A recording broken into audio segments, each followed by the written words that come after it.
Okay, so let's dive into this whole UnitedHealth thing. Their stock's taken a pretty big hit, like almost 12%. Right. This is tied to a Department of Justice investigation. They're looking into how UnitedHealth's handling Medicare billing, particularly within their Medicare Advantage program. So essentially, the accusation is they're making patients appear sicker on paper than they actually are in order to get more money out of Medicare. Yeah, more reimbursements. More reimbursements. And we're not talking small numbers here. Uh-huh. This is potentially billions of dollars in improper payments. What can you tell us about this Department of Justice investigation? Well, first off, I think it's important to understand this is a civil fraud investigation. Okay. Which is serious, Right. but it is distinct from criminal charges. Oh, Okay, at this point at least. gotcha. But if wrongdoing is found, UnitedHealth could still be facing some pretty significant fines. Okay, so not jail time, but still a major financial hit. Right. And the whole thing really revolves around how they're documenting these diagnoses, right? Exactly. So in Medicare Advantage, every diagnosis code that's attached to a patient basically translates into how much the insurer gets paid. Right. The more severe the diagnosis on paper, the more money flows to the insurer. I see. So you can see how there might be a temptation to maybe Right. embellish those diagnoses. Embellish. Yeah, it seems like a system that's ripe for that kind of abuse. It does, yeah. So how are they allegedly pulling this off? Well, let's say a patient goes in for a relatively routine checkup. Okay. Nothing too serious. Right? The insurance company then might nudge the doctor to also document a few additional chronic conditions. Nudge. So is that like a gentle suggestion, or is it more of a strong-arm tactic? Well, that's where the gray area is, isn't it? Right. It could be presented as encouraging thorough charting, Right. but the message is clear. These extra diagnoses, even if they're not the primary reason for the visit, translate into more money for the insurer. So a simple checkup suddenly becomes something much more complex on paper, Right. even if the patient isn't actually experiencing those additional conditions Exactly. to a significant degree. Yeah. I mean, it just feels like profits before patients. That's why this investigation is so important. Yeah. It could really expose a system where the financial incentives are totally misaligned with actually providing quality patient care. And it's a huge issue for taxpayers too, right? Absolutely. Because we're the ones footing the bill Right. for these potentially inflated Medicare payments. Yeah. And what gets me is this isn't just coming out of nowhere. The Wall Street Journal had already done some reporting Yes. on UnitedHealth's billing practices. That was pretty damning. Very much so. So that must have been what put them on the DOJ's radar, right? Absolutely. The journal's reporting was key in bringing this to light. They uncovered a pattern of practices within UnitedHealth that seemed designed to maximize profits, Right. and potentially at the expense of taxpayers and the integrity of the Medicare system. This situation with UnitedHealth, it makes me think about the bigger picture here. Is this an isolated incident, or is this part of a much larger problem within Medicare Advantage? It's a good question, and I think you're right to be concerned. This case raises serious questions about systemic issues within the program. Okay. The way Medicare Advantage is structured right now, it relies on these fixed payments based on diagnosis codes, and that creates this perverse incentive for insurers to make patients appear sicker Wow. than they actually are. So the very structure of the system is kind of encouraging this behavior. It is. That's pretty worrying. And that's why you're seeing some experts calling for reform. Okay. Congressional advisors are worried that widespread upcoding could actually undermine the entire program's integrity and drain resources from Medicare. It's huge. It is. It makes you wonder if this is happening at UnitedHealth, the biggest insurer out there. Yeah, the 800-pound gorilla. What's going on with other insurers? Right. Is this the norm or is this an exception? Yeah. That's the million-dollar question. Right.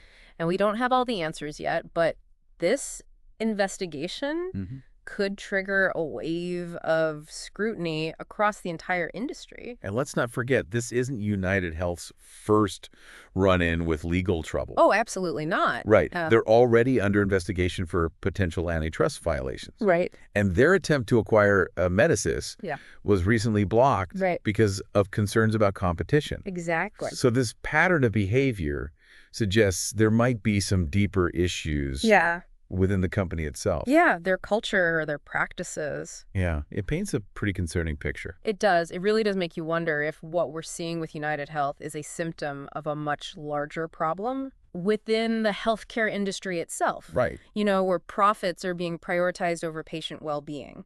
It's a chilling thought. Hmm. So we've got a potential fraud investigation, Yeah. billions of taxpayer dollars at stake, Mm-hmm. systemic concerns about the entire Medicare Advantage program. This is a lot to process. It is a lot. Yeah. It is, and this is just the beginning. This story is still unfolding. Right. But it really raises some fundamental questions about how we ensure that healthcare is delivered fairly and ethically, both for patients and taxpayers. And that brings us to a really important question for you, our listener. What do you think can be done to safeguard Medicare Advantage and make sure patients are getting the care they need without being exploited? You know, this whole situation really brings to light the power dynamics at play in healthcare. Yeah. You've got doctors who are trying to provide the best possible care for their patients, but they're also operating within this system where they need to maintain good relationships with insurers, Right. like UnitedHealth. It's like they're stuck in the middle. Yeah. On the one hand, they have their ethical obligation to their patients. Right. But on the other hand, they've got these financial pressures and the fear of losing contracts with these major insurers. Exactly. It's got to be a tough spot to be in. It is. And patients often have very little visibility into this whole complex interplay. Right. They trust their doctors, they assume their diagnoses are accurate, and reflect their actual health needs. Right. And as we're seeing, that trust can be exploited. Unfortunately, yes. And the consequences can be pretty significant. Absolutely. Not just in terms of, the financial burden on taxpayers, but also the potential for unnecessary treatments. Right. Or even misdiagnosis. Absolutely. If a patient's medical record is filled with inaccurate or exaggerated diagnoses, it can really skew their future care and lead to all sorts of interventions that they might not actually need. It's like a snowball effect. It is. It's a recipe for both overtreatment and potentially missing real health issues. So what can patients do to protect themselves? Yeah. I mean, most people don't have medical degrees. Right. How are they supposed to decipher these complex codes Right. and challenge their doctors or insurance companies? It's a good point. And honestly, it's a system that's not very patient-friendly. Right. But there are things patients can do. First and foremost, be proactive about reviewing your medical records. Okay. Ask your doctor to explain any diagnoses you don't understand. That's a good tip. Yeah. It's also a good idea to get a second opinion if you have any doubts or concerns Absolutely. about your diagnosis. Don't be afraid to advocate for yourself and ask questions. And remember, you have the right to appeal any decisions made by your insurance company regarding your coverage. Right. There are resources available to help patients navigate those appeals Yeah. and fight for the care they deserve. Beyond individual action, it feels like we need systemic change. We do. Right? Yeah. This can't just be about, playing whack-a-mole with these bad actors. I completely agree. We need to address the root cause of these problems. Right. And one idea that's been floated is to actually reform the way Medicare Advantage pays insurers. Right. Instead of basing payments solely on diagnosis codes, we could explore models that incentivize quality of care and patient outcomes. So reward providers for keeping people healthy Exactly. instead of just making them appear sicker. Right. This whole situation also really highlights the importance of investigative journalism. Absolutely. Right. Okay. In holding these powerful institutions accountable. If it weren't for the Wall Street Journal's reporting, Right. who knows how long these questionable practices might have gone unnoticed. Yeah. Their work was instrumental in bringing this issue to light and triggering that DOJ investigation. It really underscores the importance of a free and independent press It does. in a functioning democracy. For sure. It makes you wonder what other potential abuses are lurking out there, Right. just waiting to be exposed. It is a little unsettling. It is, but it's also a reminder that we can't just blindly trust these institutions. Right. Even the ones that are supposed to be serving the public good. Exactly. We need to be vigilant, ask questions, demand accountability. I agree. And as individuals, we can support organizations that are fighting for transparency Yes. and reform in healthcare, Right. whether it's through donations, volunteering, or simply spreading awareness. Absolutely. Every action, no matter how small, can contribute to building a more equitable and ethical healthcare system. This whole conversation has been really eye-opening for me. Yeah. I mean, it's really made me think about the complexities of the healthcare system It is complex. and all the ways things can go wrong. Mm-hmm. But it's also been empowering to learn about the things we can do to protect ourselves and advocate for change. Absolutely. Knowledge is power. And the more we understand about how the system works, Right. the better equipped we are to navigate it and push for those improvements. Okay, so we've talked about the problems, some potential solutions. Yeah. But let's zoom out for a second and consider the bigger picture here. Okay. What are the broader implications of this investigation for the future of healthcare? That's a big question. I mean, if the DOJ actually proves that UnitedHealth was systematically upcoding, could this be a turning point for the whole healthcare industry? It could be. Yeah. I mean, if a major player like UnitedHealth is held accountable, Right. it could send a ripple effect throughout the entire industry and force other insurers to really take a look in the mirror. Right. It's like setting a precedent. Exactly. With all the attention on Medicare Advantage right now, Yeah. it seems like any similar behavior other companies could lead to a whole new wave of investigation. Oh, absolutely. This could be the catalyst for some much-needed reforms, not just within Medicare Advantage, but across the entire healthcare system. Okay. We could see stricter regulations, Right. increased oversight, Yeah. a renewed focus on ethical billing practices. But let's be realistic. There's a lot of money at stake here. There is. Do you really think the healthcare industry is going to just embrace these kinds of changes? Well, change is never easy, Right. especially when you're talking about entrenched systems and powerful financial interests. Yeah. But I think public pressure can be a powerful force. Okay. As more people become aware of these issues and demand better, the industry is going to have to respond. And what about the role of technology in all of this? Oh, that's a good point. With the rise of big data and AI, Right. there's a huge opportunity to use these tools to actually detect and prevent fraud Right. in healthcare. So instead of just catching these bad actors after the fact, Right. we could actually be proactive. Exactly. Imagine using algorithms to analyze billing patterns and flag potential upcoding cases in real time. That's fascinating. Yeah. And a little bit scary. It is a little bit Orwellian, isn't it? Yeah. I mean, it raises all sorts of questions about data privacy Of course. and who has access to all this sensitive information. You're right. Those are crucial considerations.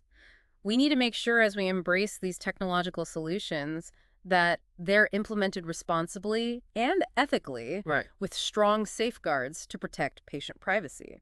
Okay, so we've talked about potential industry-wide changes, technological solutions. But what about us as individuals? What can we do to make sure we're getting the best possible care and not being taken advantage of? Well, it all comes down to being an informed and empowered patient. Okay. Don't be afraid to ask your doctor questions Yeah. about your diagnosis, your treatment plan, your bills. Right. Make sure you understand everything before you sign any forms or consent to any procedures. And if something doesn't feel right, trust your gut. Absolutely. Get a second opinion. Mm-hmm. Do your own research. Yeah. Don't be afraid to advocate for yourself. Exactly. There are resources out there to help you navigate the system and fight for the care you deserve. So to sum it all up, we've got a major health insurer under investigation for potential fraud, Yeah. systemic issues within Medicare Advantage, and a lot of unanswered questions about the future of healthcare. A lot of questions. But it feels like amidst all this uncertainty, there's also hope. I think so. Right. Yeah. This investigation could lead to some really positive changes. It could. Greater transparency, stronger oversight, and ultimately, a healthcare system that truly puts patients first. And that's a future worth fighting for. It is. And it starts with staying informed, Right. asking tough questions, Yeah. and holding those in power accountable. Absolutely. So listeners, we encourage you to keep following this story and engage in conversations about how we can create a better healthcare system for everyone. It's a conversation we all need to be having. Because at the end of the day, we're all in this together. And on that note, we'll leave you with this final thought. Mm-hmm. If this investigation reveals these systemic flaws in Medicare Advantage, what does that mean for the future of healthcare in this country? Is a privately managed system truly the best way to care for our aging population? That's the question, isn't it? It is. It's a question that's going to shape the healthcare landscape for years to come. For sure. Until next time, stay curious, stay informed, and stay engaged. And remember, knowledge is power, especially when it comes to your health.